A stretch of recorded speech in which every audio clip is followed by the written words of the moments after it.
भर्ती के आरक्षित वर्ग के अभ्यर्थी लंबे समय से सरकार से न्याय की मांग कर रहे हैं, लेकिन सरकार की तरफ से महज इन अभ्यर्थियों को आश्वासन दिया जा रहा है। आपको बता दें कि 69,000 शिक्षक भर्ती के आरक्षित वर्ग के अभ्यर्थी कल से सड़कों पर उतर आए हैं। अभ्यर्थियों का साफ तौर पे यही कहना है कि हम लंबे समय से संघर्ष कर रहे हैं। जो भर्ती 2018 में आई हुई थी, आज तक इसकी नियुक्तियां नहीं हो पाई। आरक्षित वर्ग के अभ्यर्थियों के साथ अनियमितता बढ़ती जा रही है, लेकिन फिर भी सरकार की तरफ से कोई कदम नहीं उठाया जा रहा है। आपको बता दें कि ये आरक्षित वर्ग के जो अभ्यर्थी हैं लंबे समय से संघर्ष कर रहे हैं, बार बार शासन प्रशासन से गुहार लगा रहे हैं, यहाँ तक कि सुप्रीम कोर्ट तक पहुंच चुका है ये मामला, लेकिन आज भी इन अभ्यर्थियों के साथ न्याय नहीं हो पाया है। जहां एक तरफ डबल इंजन की सरकार का ये कहना है कि उत्तर प्रदेश में सभी चीजें काफी अच्छे से चल रही है, किसी के भी साथ कोई भी अन्याय नहीं हो रहा है, तो वहीं पर 69,000 शिक्षक भर्ती के जो आरक्षित वर्ग के अभ्यर्थी है इन सारी चीजों पर एक बड़ा सवाल खड़ा कर रहे हैं, क्योंकि लंबे समय से ये अभ्यर्थी संघर्ष कर रहे हैं। इस दौरान देखने को मिला कि ये अभ्यर्थी सड़क से लेकर सदन तक भी पहुंचे, लेकिन फिर भी इन अभ्यर्थियों के साथ न्याय नहीं हुआ है।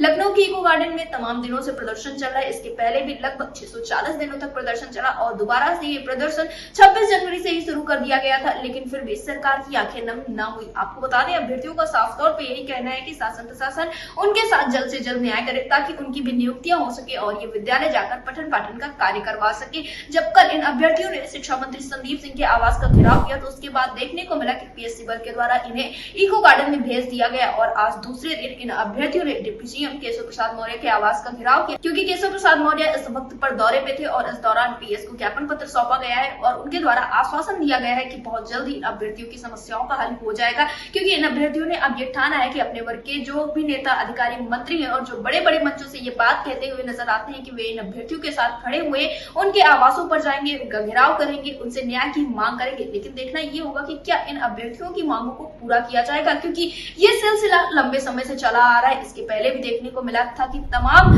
दलित पिछड़े वर्ग के जो नेता मंत्री थे या जो अन्य मंत्री थे, उनके आवासों का घेराव किया गया, उनसे लगातार अभ्यर्थियों के द्वारा मुलाकात की गई, लेकिन जो परिणाम रहा वो बिल्कुल ही शून्य रहा है। और अभ्यर्थियों का यही कहना है कि ये मामला जब हाई कोर्ट में था, तो हाई कोर्ट से जब अभ्यर्थियों के पक्ष में फैसला आता है, तो उसके बाद भी सरकार बिल्कुल ही अनियमितता बरतती हुई नजर आती है। इसके बाद ये मामला सुप्रीम कोर्ट में पहुंच जाता है। सुप्रीम कोर्ट में तारीखों पर तारीखें मिलती हुई आ रही, लेकिन अभी तक अभ्यर्थियों के साथ न्याय नहीं हो पाया, क्योंकि जब तारीख आती है तो उस दौरान सरकार के नुमाइंदे पहुंचते ही नहीं, जिस वजह से अभ्यर्थियों में बेहद ही नाराजगी है। इनका यही कहना है कि इतनी सारी प्रताड़नाएं हो रही हैं, जिस वजह से ये अभ्यर्थी मानसिक रूप से काफी दिनों से परेशान है। लेकिन इस तरह से बार बार सुप्रीम कोर्ट में तारीखों को लिस्ट अप करवाने से काफी सारी समस्याएं आ रही और ये अभ्यर्थी आर्थिक तंगी से भी जूझ रहे हैं। अब देखना ये होगा कि आखिर सरकार आगे चलकर क्या कुछ कदम उठाती है। फिलहाल तो केशव प्रसाद मौर्य के आवास का जब घेराव किया जा रहा था, तो उस दौरान सड़क पर ही इन अभ्यर्थियों को रोक दिया जाता है। 6 अभ्यर्थी मिलने के लिए जाते हैं पीएस से, जहां पर ये निकलकर सामने आता है कि डिप्टी सीएम केशव प्रसाद मौर्य इस वक्त पर दौरे पे हैं और पीएस के द्वारा ज्ञापन पत्र ले लिया जाता है। लेकिन अब देखना ये होगा कि आखिर ये सिलसिला कब तक चलता है, क्योंकि अभ्यर्थियों ने भी ठान लिया है कि इस बार